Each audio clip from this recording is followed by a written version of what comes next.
નીચેનામાંથી કઈ સંસ્થા બંધારણ દ્વારા સ્થાપિત નથી? મતલબ અહીંયા એવો સ્પષ્ટ અને સિમ્પલ સવાલ પૂછ્યો છે કે આપેલ સંસ્થાઓ પૈકી કઈ સંસ્થા બંધારણીય સંસ્થા છે અને કઈ સંસ્થા બિન બંધારણીય સંસ્થા?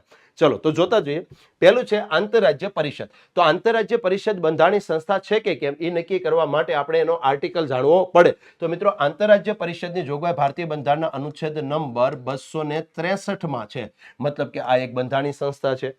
બીજું નીતિ આયોગ. તો મિત્રો નીતિ આયોગ છે એની જોગવાઈ ભારતના બંધારણમાં નથી.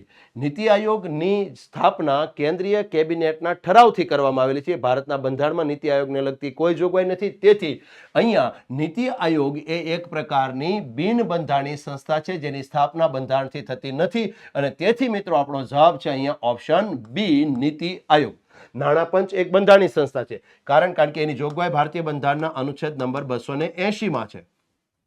સંઘ લોક સેવા આયોગ. આ સંઘ લોક સેવા આયોગ એક બંધારણીય સંસ્થા છે કારણ કે એની જોગવાઈ બંધારણના અનુચ્છેદ નંબર 315 છે. રેડી? તો અહીંયા નીતિ આયોગની જોગવાઈ બંધારણમાં નથી. તેથી આપણો જવાબ છે ઓપ્શન બી નીતિ આયોગ જેની સ્થાપના બંધારણ દ્વારા થતી નથી.